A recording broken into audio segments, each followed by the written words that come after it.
حضرت ایوب علی نبینا علیہ السلام اللہ کے پیغمبر ہیں. اللہ نے بیٹے بھی دیے، کھیت بھی دیے، بہت زیادہ جانور بھی دیے، بڑی دولت، بڑا کچھ. رب آزماتا بھی ہے، اس کا نظام ہے. جتنا کچھ کے قریب ہوتا ہے اتنا ہی زیادہ آزماتا ہے. فرشتے عرض کرنے لگے مولا جناب ایوب، اللہ کریم نے فرمایا یہ میرا دوست ہے، ایوب میرا نبی ہے، میرا پیغمبر ہے، میرا دوست ہے. تو فرشتے عرض کرنے لگے مولا جس کو اتنا نواز دے اس نے دوست تو بننا ہی ہوتا ہے. ایک روایت میں 7 بیٹے، ایک میں 14 بیٹے، کھیت کھلیان باغ بڑا کچھ، تو دوست تو بننا ہے. تو رب کریم نے فرمایا جاؤ آزما لو، جا کے جاؤ جا کے. کون کہہ رہا ہے؟ یاری تیری سونا تے ازمائشاں تیریاں اگ، اے سونا پرکھیا جاوندا ہی پہلو نال اگاں دے لگ، جاؤ آزما لو. فرشتے آ گئے، ایک ہی دن میں سارے باغ اجڑ گئے، جل گئے کھیت. ایک دن لگا، بننے میں وقت لگتا ہے، اجڑنے میں وقت نہیں لگتا. ایک دن لگا تو جانور ایک بیماری سے سارے مر گئے. جناب ایوب گھر سے باہر نکلے، واپس آئے تو ساری اولاد کی لاشیں پڑی. بڑا مشکل مسئلہ ہے نا، لیکن زبان پہ ایک ہی لفظ ہے، انا للہ و انا الیہ راجعون. حضرت ایوب صبر سے، حوصلے سے، اطمینان سے. اس پر بس نہیں، اللہ کے نبی پیغمبر. یہاں تو جو 5 نمازیں پڑھتا ہے وہ کہتا ہے مجھے بخار کیسے ہو گیا، اللہ تو میں نمازی ہوں. میں تو روزانہ سورۃ یاسین پڑھتا ہوں، میرے گھر میں فاقہ کیسے آ گیا. میں تو روزانہ صبح قرآن شریف کھولتا ہوں، پھر بھی حضرت جی میرے گھر کے اندر بیماری کا کیا لینا دینا. حضرت ایوب بیمار ہو گئے. 1 2 3 4 ہفتے، مہینے، سال نہیں، 16 سال بیت گئے بیمار ہیں. 16 سال بیت گئے، 16 سال. حضرت ایوب علیل ہے. ایک دن زوجہ قریب آئیں تو کہنے لگی آپ اللہ کے نبی ہیں، آپ جو بھی دعا کریں مالک قبول فرما لیتا ہے، دعا کریں آپ کو شفا دے دے. جناب ایوب فرمانے لگے ایک بات تو بتا، شفا کتنے دن رہی ہے؟ کہنے لگی 7 سال. فرمایا کھیت کھلیان اولاد مال دولت کتنا عرصہ رہا؟ کہا 7 سال. 60. آپ فرمانے لگے بیماری کو کتنے سال ہوئے؟ کہا 16 سال. فرمانے لگے ذرا مجھے تکلیفیں اور بیماریوں کو بھی 60 سال ہو لینے دے، پھر دعا بھی مانگ لوں گا. برابر تو ہو لے، ابھی تو صرف 16 ہوئے، 60 ہو لے دعا مانگ لوں گا. اور فرمانے لگے دعا مانگنی چاہیے پر میرے رب کو پتہ ہے ایوب کس حال میں ہے. بس زبان پہ یہ لفظ آئے تو اللہ نے فرشتوں سے فرمایا تم نے جانچ لیا ہے لیبلوکم ایکم احسن عملا، پتہ چل گیا؟ کا مولا چل گیا. فرمایا جاؤ اب میرے بندے کو نواز دو. بس مالک دے نیاز ہے نا. بنجر زمینیں پھر سے آباد ہو گئی، پھر سے جانور آ گئے، پھر سے وہی لہر بہر ہو گئی. بیٹے بھی اللہ نے دے دیے، مال دولت جائیداد ہر چیز، گھر میں بیٹھے، شفا بھی ہو گئی. حضرت ایوب کی زوجہ قریب بیٹھی ہے، سکھوں کے دن آ گئے. پوچھنے لگی ایوب ایک مسئلہ پوچھنا ہے. ایک بات ذہن میں آئی، اجازت دے تو دریافت کروں؟ فرمانے لگے پوچھو. تو زوجہ اس کرنے لگی حضور بتلائیے، دکھ اچھے کے سکھ، دکھ اچھے کے سکھ. تو جناب ایوب فرمانے لگے دن سارے اللہ کے، دن سارے اللہ، دکھی رکھے تب بھی مہربانی، سکھی رکھے تب بھی فضل اسی کے ہیں. پر اگر میرے دل کا حال پوچھے نا تو دکھ بڑے اچھے تھے، بڑے اچھے تھے وہ دکھ. کہا حضور دکھ اچھے تھے؟ تو جناب ایوب فرمانے لگے جب میں بیمار تھا تو میرا رب 24 گھنٹے میں ایک دفعہ میرا حال پوچھا کرتا تھا. رب پوچھتا تھا ایوب تیرا کیا حال ہے؟ رب پوچھتا تھا، خدا خود میرے مدلسبو اللہ پوچھتا تھا. فرماتے ہیں 12 گھنٹے اس مزے میں ہی گزر جاتے تھے کہ میرے رب نے میرا حال پوچھا ہے. 12 گھنٹے اس کیف میں بیت جاتے کہ اللہ نے حال پوچھا ہے. اور فرمایا اگلے 12 گھنٹے میں انتظار کرتا رہتا تھا کہ رب دوبارہ کب حال پوچھے گا. فرمایا 24 گھنٹے میں ایک دفعہ پوچھتا تھا. 2 عمر دراز مانگ کے لائے تھے 4 دن، 2 آرزو میں کٹ گئے، 2 انتظار میں. تو فرماتے ہیں بس یہ اس طرح حال گزر جاتا تھا. فرمانے لگے شفا تو ہو گئی، صحت تو ہو گئی، کھیت کھلیان تو ہو گئے پر اب میرا رب میرا حال تو نہیں نہ پوچھتا۔ حضرت یونس علی نبینا علیہ الصلوۃ والسلام نے ایک دن حضرت جبریل امین ملنے آئے تو جناب یونس علیہ السلام کہنے لگے اے جبریل، اللہ کے نیک بندوں میں جو اللہ کو اس وقت سب سے زیادہ پسند ہے نبیوں کے بعد، جو کرنا بات کا جو سب سے زیادہ اللہ کو پسند ہے نبیوں کے بعد ولیوں میں، اور سب سے زیادہ اللہ جس کو اللہ کی بارگاہ میں عبادت گزار لکھا جاتا ہے، میری اس بندے سے ملاقات کراؤ۔ تو حضرت جبریل نے جناب یونس علیہ السلام کو ساتھ لیا تو ایک شخص کے پاس پہنچے جو آنکھوں سے اندھا تھا، دونوں ہاتھ اس کے سلامت نہیں تھے اور پورے جسم میں پیپ جاری تھی، ریشہ تھا۔ جب جا کے السلام علیکم کہا نا حضرت یونس نے، اس نے وعلیکم السلام کے بعد پہلا لفظ پتہ کیا کہا؟ اس نے کہا یا اللہ تیرا شکر ہے، یا اللہ تیرا، آپ بھی ادا کریں اللہ کا شکر، یا اللہ تیرا شکر ہے۔ حضرت یونس علیہ السلام کہنے لگے تو شروع سے اس طرح کا ہے، نابینا بھی اور ہاتھوں سے معذور بھی اور سارا جسم شروع سے؟ تو بڑے ہی خوبصورت لفظ اس بیمار نے کہے، کہنے لگے نہیں حضور میں بالکل ٹھیک ٹھاک تھا، جب تک میرے رب نے چاہا کہ یہ دنیا کو دیکھے تو تب تک اس نے مجھے آنکھیں دی، اور جب اس نے چاہا کہ اب اس کا دیکھنا بہتر نہیں تو اس نے واپس لے لی۔ تو یا اللہ تیرا شکر ہے، اللہ تیرا شکر ہے۔ پھر کہا جب تک اس نے چاہا کہ میرے ہاتھ رہے تب تک رہے، جب اس نے چاہا کہ میرے لیے بہتر نہیں تو اس نے لے لیے، تو یا اللہ تیرا شکر ہے۔ جب تک اس نے چاہا کہ میرا جسم صحیح و سلامت رہے تو رہا، اور جب اس نے چاہا کہ میرے لیے بہتر نہیں تو مجھے بیمار کر دیا، تو یا اللہ تیرا شکر ہے۔ تو حضرت یونس علیہ السلام کہنے لگے جبریل واقعہ یہ اللہ کا سب سے زیادہ شکر گزار بندہ ہے، سب سے زیادہ عبادت گزار بندہ ہے، سب سے زیادہ۔ حضرت شعیب علی نبینا علیہ الصلوۃ والسلام اتنا روئے کہ بینائی چلی گئی۔ صاحب رسالہ قشیریہ نے لکھا ہے آنکھوں کی روشنی ظاہری طور پر چلی گئی، اللہ نے پھر آنکھیں عطا کی۔ حضرت شعیب علیہ السلام پھر روئے، آنکھوں کی بینائی چلی گئی، اللہ نے پھر عطا کی۔ پھر روئے کہ آنکھوں کی بینائی چلی گئی، رب کریم نے پھر عطا کی۔ پھر ایک دن پوچھا مالک نے، کریم ہے نا جب چاہے پوچھے، بے نیاز ہے نا جب چاہے نہ پوچھے۔ اب پوچھا تیسری دفعہ، کہا اے شعیب اگر تو روتے ہو جنت کے لیے تو جنت آج سے ہی تمہارے نام کی، اور اگر روتے ہو دوزخ سے ڈر کے تو تمہیں آج سے آزاد کیا۔ سارا کچھ جانتا ہے رب، پر پوچھتا ہے بتاؤ نہ روتے کیوں ہو؟ خدا بندے سے خود پوچھے روتے کیوں ہو، بتاؤ نا۔ حضرت شعیب پھر رو پڑے، کہنے لگے مالک نہ جنت کی تڑپ نہ دوزخ کا خوف، میں تو تیری ملاقات کے شوق میں روتا ہوں۔ کبھی ملنا، کبھی وہ زیارت کی جو تڑپ ہے، اقبال کہنے لگے کبھی اے حقیقت منتظر نظر آنا لباس مجاز میں، لاکھوں سجدے تڑپ رہے ہیں میری جبین نیاز میں۔ یہ جو رب کے بندے روتے ہیں تو لوگ سمجھتے ہیں شاید دنیا کے لیے رو رہے ہیں۔ یہ رب کے بندوں کی آنکھوں میں آنسو آتے ہیں تو لوگوں کا خیال ہوتا ہے ہو سکتا ہے کوئی بچہ نوکری نہ لگتا ہو تو روتے ہیں، ہو سکتا ہے گھر میں کوئی آزمائش آ گئی ہو تو روتے ہیں، ممکن ہے کسی جگہ کسی چیز کی طلب نے بے چین کر دیا تو وہ طلب آنکھوں سے گر گئی، لیکن نہیں۔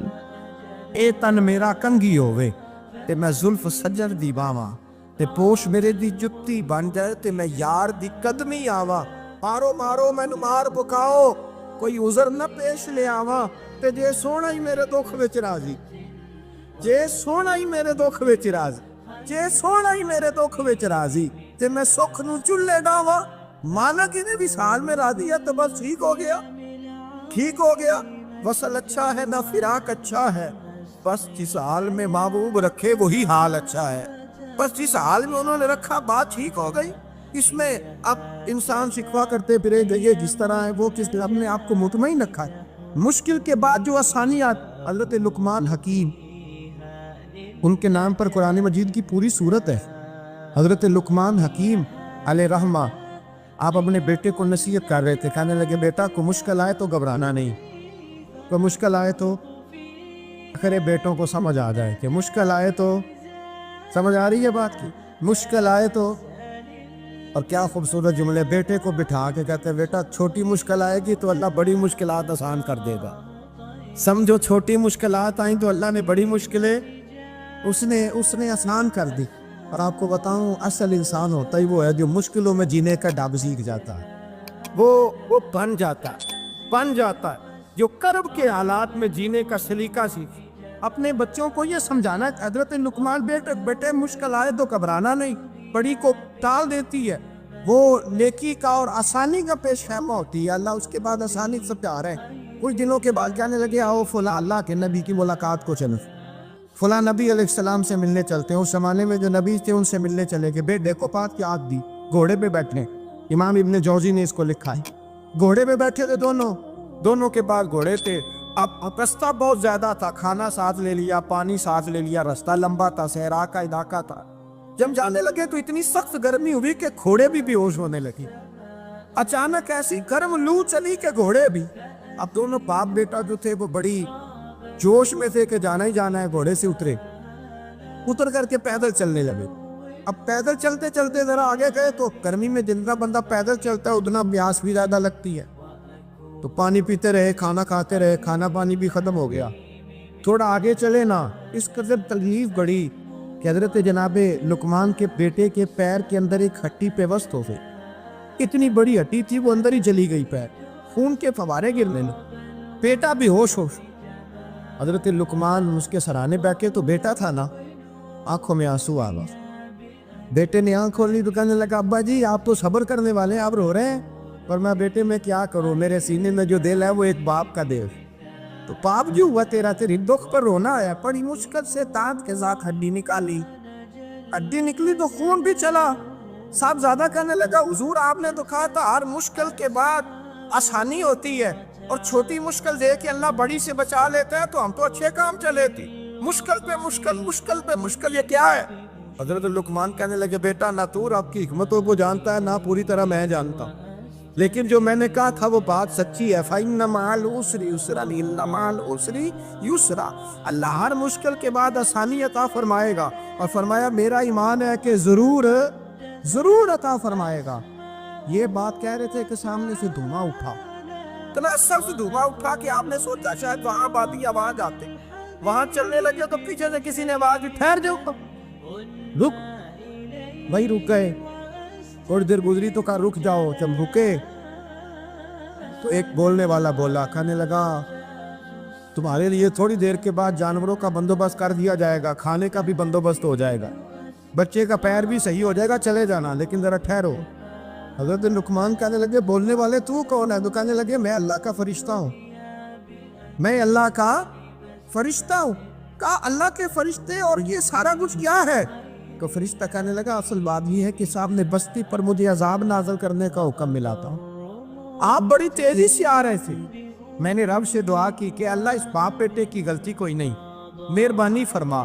رب نے پہلے آپ کو صحرا میں الجھایا، پھر میری دعا کی برکت سے آپ کے گھوڑے ٹھہر گئے، پھر میری دعا کی برکت سے آپ کا پانی ختم ہوا، پھر میری دعا کی برکت سے آپ کے بیٹے کو زخم آیا، پھر میری دعا کی برکت سے سامنے سے دھواں اٹھا. فرمایا یہ جو تمہیں مشکل پہ مشکل آ رہی تھی، یہ تو میرا رب تمہیں عذاب سے بچانا چاہ رہا تھا. یہ جو تمہیں مشکل پر مشکل آ رہی تھی تو میرا مالک تمہیں عذاب سے بچا رہا، تم سمجھ نہیں رہے تھے. حضرت لقمان نے بیٹے کی طرف دیکھا تو بیٹے کہنے لگے ابا جی بات بالکل سچی ہے، افضل الذکر لا علم. اور پھر پڑھنے لگے حسبنا اللہ و نعم الوکیل نعم المولا و نعم النصیر. یہ ورد ہونے لگے. بھائی جب تجھے مشکل آتی ہے، آزمائش آتی، تو اس وقت سمجھتا ہے پتہ نہیں میرے ساتھ کیا بننے لگا ہے. اللہ تبارک و تعالیٰ چھوٹی مشکل دے کے تجھے بڑی سے محفوظ رکھتا ہے. حضرت موسیٰ علیہ السلام فرعون کے دربار میں کھڑے ہیں، چاروں جانب دشمن ہی دشمن ہے. جادوگر آ گئے، انہوں نے سانپ چھوڑے. حضرت موسیٰ کے ہاتھ میں ڈنڈا تھا. حضرت موسیٰ کہتے ہیں یا اللہ کیا کروں؟ اللہ تعالیٰ نے فرمایا اپنا سانپ پھینک دو. کہنا چاہیے تھا نا کہ یا اللہ ایک ہی کچھ ہے، اتنے سانپ ہے، بچانے کے لیے ڈنڈا ہے وہ پھینک دو. ڈنڈا پھینکا جاتا ہے، سانپ کو دیکھ کر کے قابو کیا جاتا ہے. یہ میرا اور آپ کا ذوق ہے نا، لیکن انبیاء کرام کا انداز ملاحظہ کیجئے میرے عزیزو. اللہ فرماتے ہیں ڈنڈا اے موسیٰ ڈال دے اپنا عصا. پہلے نہیں فرمایا کہ سام بن جائے گا، فرمایا بس تو ڈال دے۔ میں اور آپ ہوتے ہیں تو سام سامنے ہے، ڈنڈا ہاتھ میں ہے، ہم کہیں گے عجیب بات ہے، یہی تو دفاع کی چیز ہے، اسی کو ڈال دوں تو بچوں گا کیسے؟ کہا ڈال دو، تو حضرت موسیٰ نے ڈال دیا، کہا میرے رب کا حکم ہے تو میرے لیے بہتر ہی ہوگا۔ اللہ فرماتے ہیں جب موسیٰ نے ڈالا تو میں نے اس ڈنڈے کو، اس عصا کو اژدہا بنا دیا۔ اب کبھی عصا بھی اژدہا بنے، کبھی چھڑی بھی بہت بڑا اژدہا بنی ہے، لیکن قرآن کہتا ہے جناب موسیٰ نے ڈالا تو اللہ نے اژدہا، بلکہ اس سے پیچھے چلیے، عورتیں کمزور یقین کی ہوتی ہے نا، جناب موسیٰ پیدا ہوئے تو اللہ فرماتے ہیں میں نے موسیٰ کی ماں کے دل میں بات ڈالی، ماں کے دل میں صندوق میں ڈال کے تو اس کو دریا میں بہا دے۔ حضرت موسیٰ کلیم اللہ علیہ السلام کے پاس اسرائیل روح نکالنے آئے تو حضرت موسیٰ نے تھپڑ مارا، آنکھ نکال دی، واپس گئے۔ اللہ انہوں نے تو جلال فرمایا، کہا موسیٰ علیہ السلام سے کہیے بیل کی پشت پر ہاتھ رکھیں، جتنے بال ان کے دست مبارک کے نیچے آئیں گے اتنے 1000 سال ان کی عمر بڑھا دی جائے۔ یعنی میرے کان میں کوئی بتا دے کہ جناب 60 سال بڑھ گئی، کیا آپ کے کان میں کوئی کہہ دے تو خوشی ہوتی ہے کہ نہیں؟ لیکن یہ حقیقت پسندی نہیں، اس لیے کہ 60 بھی گزر جائیں گی، 70 بھی، یہ حقیقت نہیں۔ حضرت موسیٰ کلیم، چلے میں مثال دیتا ہوں، سمجھ لے 10 بال، حالانکہ بہت زیادہ آتے ہوں گے، 10 بال اگر حضرت موسیٰ کے ہاتھ کے نیچے آئے تو 10,000 سال تو عمر بڑھ گئی نا۔ 10 یعنی 10 سال نہیں، 10 نہیں، 10 بہت زیادہ تھی نا۔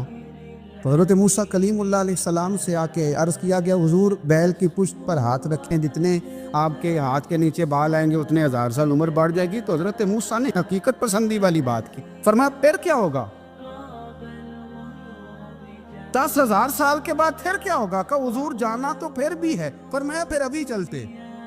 فرعون کو اس نے وہ خواب دیکھ لیا تھا کہ ایک ستارہ اٹھے گا اور پھر وہ گرے گا تو میری ساری سلطنت کو تباہ کر دے گا۔ نجومیوں سے اس نے پوچھ لیا، اس نے کہا کہ ایک بچہ پیدا ہوگا جو تیری سلطنت کو تباہ کرے گا۔ چاہیے تو یہ تھا کہ وہ توبہ کرتا، لیکن اس نے کیا کیا کہ اس نے بچوں کو قتل کرانا شروع کیا۔ یُسَبِّحُونَ أَبْنَاءَکُمْ، ذبح کرا دیتا تھا تمہارے بیٹوں، اور بچیوں کو وہ زندہ رکھتا تھا۔ تو حضرت موسیٰ جب پیدا ہوئے تو ان کی والدہ نے پتہ کیا کیا، ان کو ایک صندوق میں بند کر کے دریا میں بہا دیا۔ اب دریا میں بہتے جا رہے ہیں تو ماں کی تو پریشان بھی ہو گئی، ان کی ہمشیرہ کو کہنے لگی ذرا دھیان رکھنا کدھر جاتے ہیں۔ حضرت موسیٰ علیہ السلام دریا میں بہتے بہتے نا، فرعون نے نا دریا کے کنارے مکان بنایا ہوا تھا۔ آپ کو پتہ ہے بادشاہوں کا ذوق ہوتا ہے، آج کل ہمارے جو حکمران ہیں انہوں نے اس کا نام فارم ہاؤس رکھا ہوا ہے، میرا فارم ہاؤس، اور پرانے زمانے میں لوگ ڈیرا کہتے تھے۔ تو اس نے بھی اس طرح کا فارم ہاؤس بنایا ہوا تھا۔ وہاں پہ حضرت موسیٰ علیہ السلام تیرتے ہوئے تابوت کے اندر، صندوق کے اندر جا رہے ہیں۔ فرعون اور ان کی بیوی حضرت آسیہ بے اولاد تھی، بڑی تڑپ تھی بیٹے کی، وہ بھی وہاں کھڑی تھی۔ صندوق تیرتا ہوا آیا تو فرعون نے کہا کہ جاؤ پکڑ کے لاؤ، دیکھو کیا ہے۔ جب وہ لے کے آئے نا تو آپ کی ہمشیرہ جو نگرانی کر رہی تھی پریشان ہو گئی کہ یہ تو اس کے ہاتھ لگ گئے، یہ تو اب مار ڈالے گا۔ لیکن جب خوبصورت اور چمکتا ہوا بچہ دیکھا تو بی بی آسیہ کہنے لگی یہ بنی اسرائیل کا ہے ہی نہیں، یہ تو پتہ نہیں کہاں سے بہتا ہوا یہاں آ گیا ہے، تو ایسے ہی چھوڑ، یہ پتہ نہیں کہاں سے ہے، رکھ نہ لیں، رکھ نہ لیں۔ تو حضرت موسیٰ علیہ السلام وہ کہنے لگا نہیں انہی کے ہیں، موسیٰ علیہ السلام اسی کے ہیں۔ تو آسیہ کہنے لگی تیرے تو سر پہ نا بس بھوت ہی سوار ہو گیا، ہر وقت وہی لوگ تجھے یاد رہتے، یہ پتہ نہیں کہاں سے بہ کے آئے۔ اب رکھ لیا، مان گیا فرعون۔ آپ فرعون کے گھر میں جو اس لیے بچے مروا رہا تھا کہ میری سلطنت حضرت موسیٰ پیدا نہ ہو جائے، تو اسی کے گھر میں پرورش پانے لگے، اسی کے گھر میں۔ اب عورتیں منگائیں گئی دودھ پلانے کے لیے، تو حضرت موسیٰ علیہ السلام کسی بی بی کا دودھ نہیں پیتے، تو آپ کی ہمشیرہ نہ وہی دائیں بائیں گھومتی رہتی۔ تو کہنے لگی جناب آسیہ سے کہ میں ایک بی بی کو جانتی ہوں، بڑی صاف ستھری ہے، مجھے امید ہے یہ بچہ اس کا دودھ پیے گا۔ تو فرعون کہنے لگا دوڑ کے لا، تو اپنی والدہ کو لے کے آئی، تو حضرت موسیٰ نے فوراً دودھ پینا شروع کر دیا۔ فرعون کو پھر تھوڑا شک ہوا، ایک روایت یوں بھی لکھی ہے بعض لوگوں نے کہ فرعون ایک دن اٹھایا ہوا تھا حضرت موسیٰ کی، ابھی تھوڑی سی عمر تھی، تو آپ نے اس کی داڑھی پکڑ کے تو ایک گھونسا دے مارا۔ جلالی تو شروع سے ہے نا، تو کہنے لگا آسیہ تو مان نہ مان، یہ بچہ وہی ہے۔ تو حضرت بی بی آسیہ کہنے لگی کہ تجھے غلط فہمی ہے، یہ وہ نہیں ہے۔ اس نے کہا دیکھو نا، یہ تو اٹھاتی ہے تو پیار کرتا ہے، اور میرے جب قریب آتا ہے تو اس کے لب و لہجے میں تلخی محسوس کرتا ہوں۔ اس نے کہا بچوں کو کیا پتا، خیر ایک طرف اس نے کھانے پینے کی چیزیں رکھ دی، ایک طرف انگارے رکھ دیے۔ وہ بھی حضرت آسیہ کہتی ہیں کہ تجھے سمجھ آئے بچے بچے ہوتے، حضرت موسیٰ بچے تو تھے پر تھے تو اللہ کے نبی نا، اللہ کے نبی تھے۔ جب اس نے کہا نا یہ بچے ہیں، تو حضرت موسیٰ علیہ السلام بجائے انگاروں کی طرف جانے کے، نبی تھے وہ سیدھے کھانے پینے والی چیزوں کی طرف بڑھنے لگے۔ پھر ان کہنے لگا آپ بتا، اللہ تعالیٰ نے حضرت جبریل کو بھیجا، انہوں نے کہا ادھر نہیں جانا، آپ ادھر جائیے۔ تو آپ آگ کی طرف گئے اور ایک کوئلہ اٹھا کے زبان پہ رکھ لیا۔ واسی کہنے لگی سمجھ آئی، بچے کو کیا پتا کدھر جانا ہے کدھر نہیں جانا، اگر وہ اتنا ہی خیال ہوتا وہی بچہ ہوتا تو آگ۔ اور بعد مفسرین نے لکھا ہے یہ جو حضرت موسیٰ دعا مانگتے تھے نا رب اشرح لی صدری ویسر لی امری، یہ وہ آگ کا انگارہ جب کوئلہ منہ میں رکھا تھا نا تو اس کی وجہ سے زبان میں کچھ لکنت آ گئی، تو آپ دعا کرتے تھے کہ یا اللہ میری زبان کی وہ بند گرا کھول دے تاکہ میں کھل کے فرعون کے سامنے بات کر سکوں۔ وہیں حضرت موسیٰ پلنے لگے، وہیں پلے، وہیں جوان ہوئے، وہیں اللہ نے ساری دولتیں دی، بہن بھی ملی، ماں بھی ملی، اور سارے عزیزوں کا پیار بھی ملا۔ اسی گھر کے اندر اللہ نے پرورش کر کے فرعون کے ظلم سے بنی اسرائیل کو نجات عطا فرمائی کہ موسیٰ بھی فرعون کے گھر میں پلنے لگے، اور جب جوان ہو گئے تو فرعون کے ہاں جو ظلم ہوتا تھا حضرت موسیٰ اس پر بول پڑتے تھے، جلال فرماتے، تو فرعون پھر ناراض رہنے لگا، یہاں تک کہ اس نے آپ کو نکال دیا، آپ تشریف لے گئے وہاں سے۔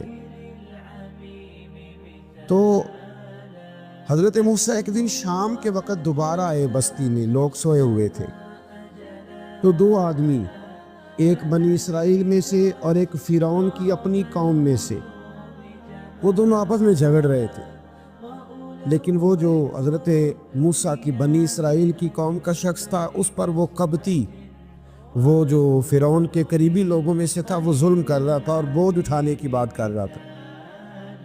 اب اس نے حضرت موسیٰ کو پکارا کہ دیکھے میرے ساتھ کس طرح کی بات کر رہا ہے، تو حضرت موسیٰ کا ارادہ بھی نہیں تھا، آپ نے بس اس کو سمجھایا، پر کچھ لوگوں کو سمجھ، تو حضرت موسیٰ نے پھر ایک مکہ مارا، ایک گھونسا مارا، صرف ایک ہی۔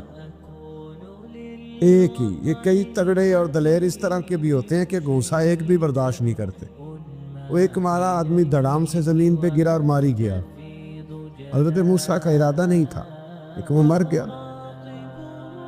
حضرت موسیٰ علیہ السلام نے اس بات پر اپنے رب سے استغفار بھی فرمائی، قرآن کہتا ہے کہ انہوں نے معافی چاہی کہ اللہ میرا ارادہ نہیں تھا۔ بہرحال اگلے دن نا حضرت موسیٰ دوبارہ آئے، وہ سنا کرتے تھے نا ہم کہ بیوقوف دوست سے عقل مند دشمن بہتر ہوتا ہے، وہ کم از کم دشمنی تو عقل مندی سے کرتا ہے نا، لیکن جو بیوقوف دوست ہو بیوقوفی۔ حضرت موسیٰ دوبارہ آئے تو وہ بنی اسرائیلی اگلے دن کسی اور سے جھگڑا کر رہا تھا، پھر اس نے مدد کے لیے پکارا تو حضرت موسیٰ کہنے لگے مجھے لگتا یہ ہے کہ تیری عادت ہے، خود بڑا جھگڑالو ہے، تو نے روز نیا جھگڑا شروع کیا ہوتا ہے۔ حضرت موسیٰ جب اس کی طرف بڑھے نا ڈانٹنے کے لیے تو اس نے شور کرنا شروع کر دیا، کہنے لگتا ہے جس طرح آپ نے اسے کل قتل کیا تھا مجھے بھی قتل ہی کریں گے۔ یہ انسانوں کا مزاج ہے کہ آپ جب تک کسی کے طبیعت کے مطابق چلے گئے وہ راضی رہتا ہے، اور ذرا آپ اس کی طبیعت سے ہٹتے ہیں تو وہ شور کرتا ہے۔ اس نے کہا جی آپ مجھے بھی لگتا ہے ماریں گے۔ حضرت موسیٰ کلیم اللہ علی نبینا علیہ السلام کے بارے میں جب اس نے شور کیا تو بات پھر فرعون کے دربار تک گئی، وہ تو پہلے ہی بہانہ تلاش کر رہا تھا۔ اس نے کہا ڈھونڈو پکڑو اور معاذ اللہ شہید کریں گے۔ کسی نے آ کے خبر دی کہ آپ یہاں سے ہجرت کر دیں، اس لیے کہ آپ کے لیے یہاں حالات درست، اور بھائی یہ چھوڑ دیا کریں بات کہ فلاں آدمی کے حق میں فلاں جگہ حالات کیسے خراب ہوئے، تو نبی کریم علیہ السلام مکہ چھوڑ کے کیوں آئے، حضرت موسیٰ علیہ السلام نے ہجرت کیوں فرمائی؟ یہ ایک ایسی عجیب بحث ہے جس کو لوگ بلا وجہ چھوڑ دے، بلا وجہ چھیڑ دیتے ہیں۔ اور بالخصوص ایک خاتون نے ایک دفعہ مجھے پیغام دیا تو میں بڑی اس کی بات سن کے مجھے عجیب لگا. وہ کہنے لگی کہ دوسری جگہ میری شادی ہوئی ہے, مجھے طلاق ہو گئی تھی, تو مجھے ایک تانا روز سننے کو ملتا ہے تو اتنی اچھی ہوتی تو وہاں نہ رہ لیتی. بھئی یہ کتانے والی بات ہے. کوئی ضروری ہے کہ بیوی غلط ہوتی ہے تو طلاق ہوتی ہے؟ اللہ کے محبوب علیہ السلام کی 2 صاحبزادیوں کو ابو لہب کے 2 بیٹوں نے طلاق بھیج دی تھی. کس کی غلطی تھی؟ آپ کیا کہہ سکتے ہیں یہاں کیوں طلاق؟ تو اتنی جلدی بات تھوڑی کر دیں گے آپ, تھوڑی احتیاط فرمائیں بولنے. حضرت موسیٰ علیہ السلام وہاں سے نکلے اور آپ مدین کی طرف چلے گئے. مدین وہ علاقہ تھا جہاں فرعون کی حکومت کوئی نہیں تھی. حضرت موسیٰ جیسے ہی وہاں پہنچے تو ان کے اندر ایک جذبہ تھا, ظلم ہوتا نہیں دیکھ سکتے. جب وہاں پہنچے تو انہوں نے دیکھا لوگ اپنے اپنے جانوروں کو گھاٹ پہ پانی پلا رہے ہیں اور 2 خواتین ہیں وہ بالکل پیچھے کھڑی ہیں. تو حضرت موسیٰ کلیم آگے بڑھ کے کہنے لگا تم کیوں نہیں پانی پلاتی؟ تو وہ کہنے لگی ہمارا بھائی کوئی نہیں, باپ ہمارا بوڑھا ہے. اللہ اکبر. مجبوری یہ ہے, ہم ہیں بھی پردہ دار گھرانے کی, مجبوری ہماری یہ ہے کہ جب تک یہ سارے لوگ پانی پلا نہیں لیں گے اتنی دیر تک ہماری باری نہیں آئے گی. تو حضرت موسیٰ کلیم اللہ علیہ السلام فرمانے لگے اچھا یہ بات ہے تو جانور مجھے دو.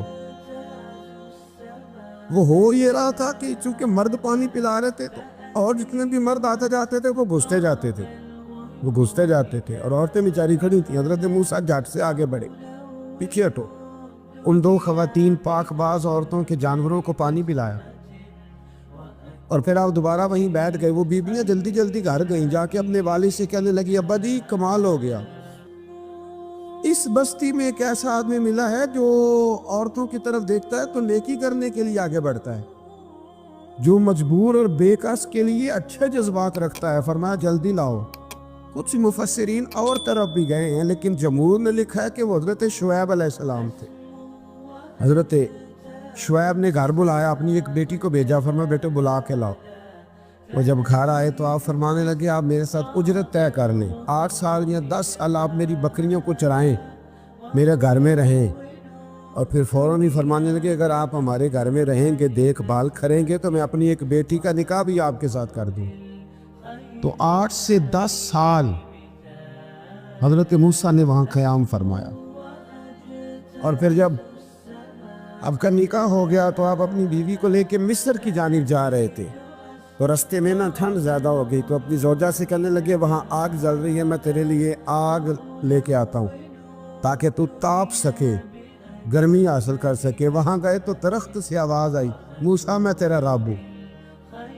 درخت سے آواز آئی موسیٰ میں تیرا رب ہوں. اور حضرت موسیٰ کلیم اللہ کو وہاں وہی آنی شروع, وہیں اللہ تعالیٰ نے انہیں وہ عصا عطا فرمایا جو پھر بعد میں اژدہا بنتا تھا.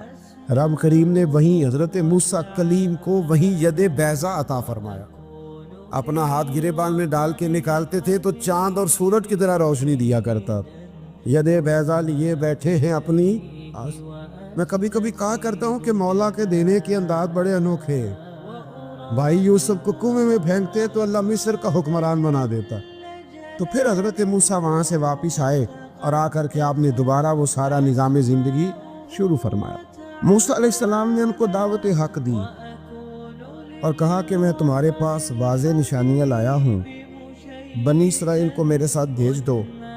فرعون نے معجزات پیش کرنے کے لیے کہا تو حضرت موسیٰ علیہ السلام نے اپنا عصا زمین پہ ڈالا, اپنا عصا, اپنی چھڑی, اپنا ڈنڈا زمین پہ ڈالا تو وہ ایک واضح اژدہا بن گیا. پھر حضرت سیدنا موسیٰ علیہ السلام نے اپنا ہاتھ گریبان سے نکالا تو وہ دیکھنے والوں کے لیے روشن ہو گیا, ہاتھ کے اندر نور پیدا ہو گیا.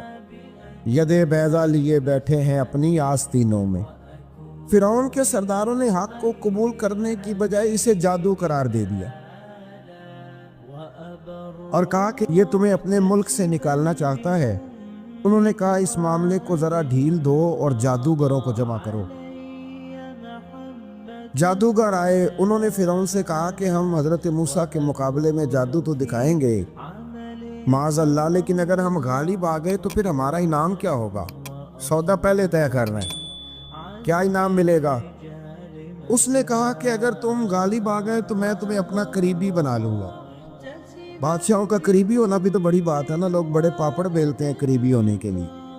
اور یہ جو قریبی ہوتے ہیں نا، بالخصوص جو بادشاہوں کے قریبی ہوتے ہیں، بادشاہوں کی تباہی کا سبب بھی یہی لوگ ہی بنتے ہیں. یہ ان کو روز خبر دیتے ہیں کہ سب اچھا ہے، سب اچھا ہے. اور دنیا کے زیادہ تر حکمران انہی لوگوں کی وجہ سے تباہ ہوتے ہیں، کیونکہ ان کا خود عوام سے رابطہ نہیں رہتا. اگر وہ خود عوام کے ساتھ ڈائریکٹ رابطہ کریں تو شاید انہیں اچھی اور صاف ستھری چیزیں سمجھنے کو مل جائیں. خیر، جادوگروں نے جب کہا ہمیں کیا دو گے، تو اس نے کہا تمہیں قریبی بنا لوں گا. جادوگروں نے موسیٰ علیہ السلام سے کہا کہ آپ پہل کریں گے یا ہم پہل کریں؟ تو موسیٰ علیہ السلام نے کہا تم پہل کرو. جب جادوگروں نے اپنی رسیاں زمین پہ ڈالیں تو لوگوں کی نگاہوں کو سحر زدہ کر دیا، جادو کر دیا اور انہیں ڈروا دیا. انہوں نے کہا یہ تو بڑا جادو لے آئے. تو اللہ تعالیٰ نے حضرت موسیٰ علیہ السلام کو حکم دیا کہ آپ بھی اپنا عصا زمین پہ ڈالیں. ان کی رسیاں سانپ بن گئی تھی نا، دراصل وہ سانپ بنی نہیں تھی، لوگوں کی آنکھوں پر جادو ہو گیا تھا، انہیں سانپ نظر آ رہا تھا. فرمایا آپ بھی اپنا عصا زمین پہ ڈالیں.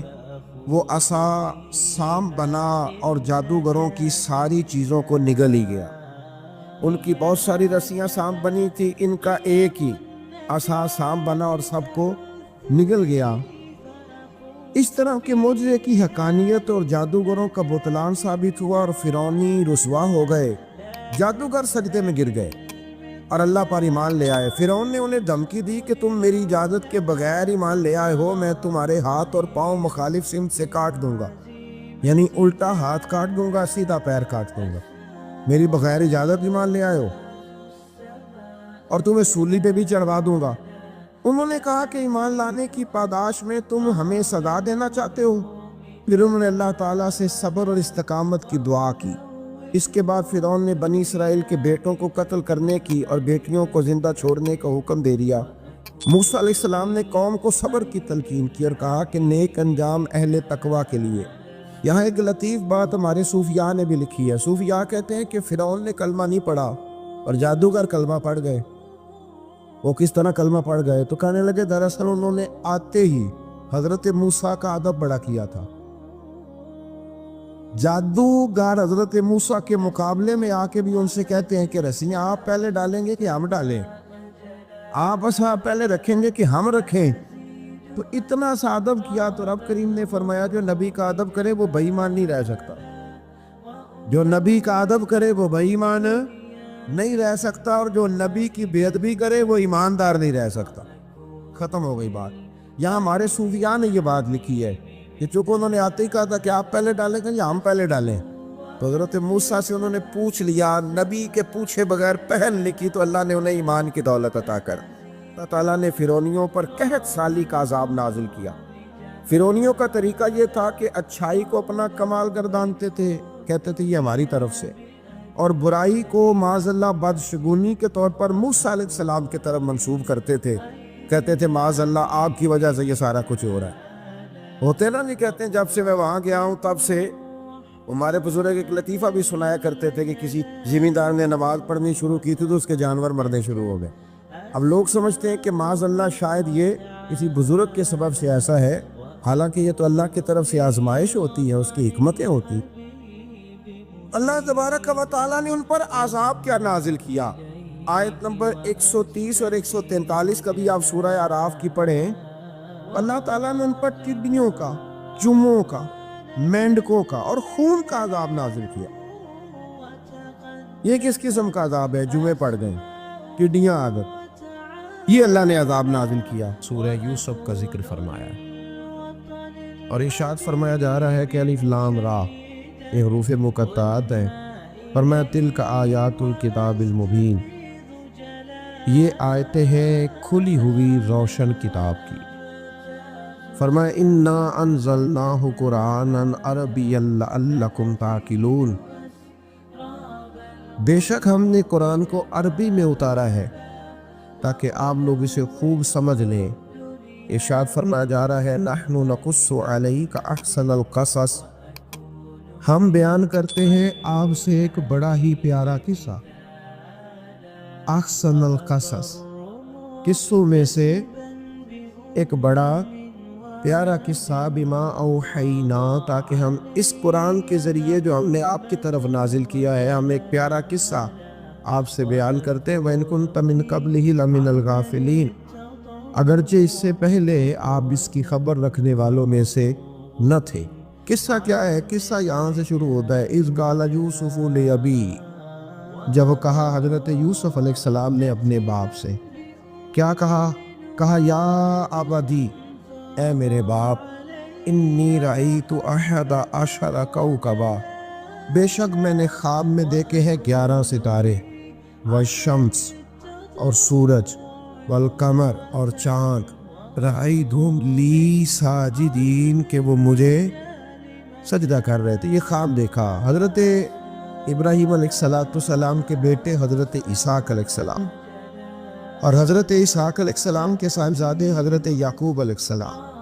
حضرت یعقوب علیہ السلام نے کئی نکاح فرمائے، اللہ نے آپ کو 12 بیٹے عطا فرمائے۔ 2 بیٹے تھے آپ کے، حضرت یوسف علیہ السلام اور حضرت بنیامین علیہ السلام، جو ایک والدہ سے تھے۔ حضرت یوسف علیہ السلام بڑے حسین و جمیل تھے، بڑے خوبصورت تھے۔ کچھ لوگ ظاہراً خوبصورت ہوتے ہیں تو کچھ کی ساتھ عادتیں بھی بڑی خوبصورت ہوتی، بڑے نفیس، بڑے فرما بردار، بڑی میٹھی ٹھنڈی بات کرنے والے۔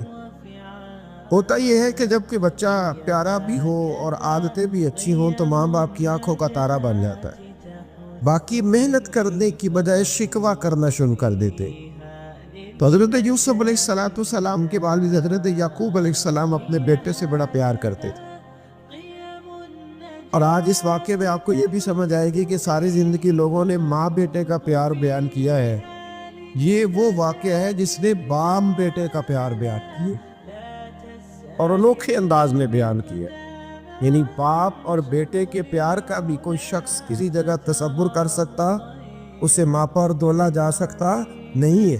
تو حضرت یعقوب علیہ السلام کے صاحبزادے تھے یوسف علیہ السلام، آپ بڑا پیار کرتے تھے، تو باقی بھائی تھوڑا حسد کرنے لگے، انہیں جلنا شروع کر دیا۔ حضرت سیدنا یوسف علیہ السلام ایک دن فرمانے لگے اپنے والد سے کہ ابا جی میں نے خواب دیکھا ہے کہ 11 ستارے، سورج اور چاند مجھے سجدہ کر رہے ہیں۔ قال یا بنی لا تقصص رؤیاک علی اخوتک، کہ بیٹا اپنا خواب اپنے بھائیوں سے نہ بیان کر، اپنا خواب اپنے بھائیوں سے نہ بیان کرنا، فیکیدوا لک کیدا، ہو سکتا ہے وہ تیرے خلاف کوئی سازش رچے۔ کیوں رچے؟ اس لیے کہ ان الشیطان للانسان عدو مبین، بے شک شیطان آدمی کا کھلا ہوا دشمن، وہ ہر وقت وسوسہ اندوزی کرتا ہے۔ تو لہٰذا بھائیوں سے بات بیان آپ نے نہیں بیان کی، آہستہ آہستہ نہ وہ حسد بڑھتا۔ حسد بہت بڑی بیماری ہے، اگر نبیوں کے بیٹوں میں ہو سکتا ہے تو عام انسانوں میں کیوں نہیں ہو سکتا؟ انبیاء کے بیٹے اگر کر سکتے ہیں تو عام لوگ بھی۔ آپ جب کسی شخص کو دیکھیں نا کسی کے بارے میں کچے جملے بول رہا ہے، کمزور بات کر رہا ہے، تو پہلے اچھی طرح ٹٹول لے کہ حق بیان کر رہا ہے یا صرف حسد کے بیچ رہ کے گفتگو کر رہا ہے۔ بہت بڑی بیماری ہے۔ انہوں نے ایک چال بنائی 10 نے مل کے کہ اس طرح کریں کہ ان کو کوئی سخت سزا نہیں، انہیں قتل کر دیتے۔ پھر کہنے لگے مارتے نہیں، کنویں میں پھینک دیتے۔ حضرت یعقوب علیہ السلام کی بارگاہ میں حاضر ہوئے تو حاضر ہو کے عرض کی کہ ہم سیر کرنا چاہتے ہیں تو ہمارا بھائی یوسف بھی تو ہمارا بھائی ہے نا، ہمارے ساتھ بھیجے، وہاں کھیلے گا، کودے گا، کھائے گا، پیے گا۔ حضرت یعقوب علیہ السلام نے فرمایا نہیں، مجھے ڈر لگتا ہے کہ کہیں میرے یوسف کو کوئی تکلیف نہ پہنچے۔ کچھ ایسے ہوتے ہیں جنہیں جدا کرنے کو دل ہی نہیں کرتا کہ وہ جائیں نہ۔ کئی دفعہ بعض بچے نالائق ہوتے ہیں، وہ جدا ہوتے ہیں لیکن ان کو جدا کرنے کو دل ہے، لیکن حضرت یوسف تو لائق بچے تھے نا اپنے والد کے، ان کا بھی نہیں ارادہ تھا۔ بھائی لے گئے اور لے جا کر کے حضرت یوسف علیہ السلام کو پہلے بہت زیادہ مارا، پھر حضرت یوسف علیہ السلام کا کرتا اتار کے ان کے ہاتھ باندھے، پھر بڑے بھائی نے یہودا نے رسی کے ساتھ باندھ کے کنویں میں لٹکا دیا، اور پھر جب درمیان میں پہنچے تو پھر رسی کو کاٹ دیا۔ حضرت یوسف جب گرے پانی میں آواز آئی تو ہنسے۔ مفسرین نے لکھا ہے کہ اللہ تعالیٰ نے حضرت جبریل امین کو بھیجا، فرمایا جاؤ میرے یوسف کو پکڑ کے نا تو احتیاط کے ساتھ ہی چرا۔ حضرت یوسف کو رکھ دیا گیا، 3 دن اور 3 راتیں جناب یوسف کنویں میں رہے۔ بچانے والا زیادہ بڑا ہے، محفوظ رکھنے والا زیادہ طاقتور ہے۔ 3 دن اور 3 راتیں کنویں میں رہے۔ انہوں نے کیا کیا کہ حضرت یوسف کا کرتا چونکہ اتار لیا تھا، 2 کرتے انہوں نے پہنے ہوئے تھے، بعد مفسرین نے لکھا ہے ایک تو کرتا وہ تھا جنہوں نے استعمال کیا تھا، ایک کرتا بطور تعویذ کے حضرت یعقوب نے ان کے گلے میں ڈال دیا بطور برکت کے، تو وہ کرتا بھی ان کے گلے میں تھا، ایک کرتے سے انہوں نے باندھ دیا، دوسرا کرتا جو تھا نا اس کو خوند لگا کے نا بکری کا، تو حضرت یعقوب کے پاس آئے اور جب دروازے تک پہنچے تو شور کرنے لگی زور زور سے۔ حضرت یعقوب پریشان ہو کے باہر آئے، چونکہ وہ بکریاں بھی ساتھ لے کے گئے تھے، بکریاں چرایا کرتے تھے، تو کہا بکریوں کو بھیڑیا تو نہیں پڑ گیا؟ تو کہنے لگے حضور بکریوں کو تو نہیں پڑا، پر حضرت یوسف کو لے گیا ہے، اور حضرت یوسف علیہ السلام شہید ہو گئے۔ حضرت یعقوب علیہ السلام نے نا وہ کرتا دیکھا تو کرتا دیکھ کے فرمانے لگے بڑا سیانہ تھا بھیڑیا، یوسف سارا کھا گیا ہے پر کرتا کسی جگہ سے پھٹا بھی نہیں۔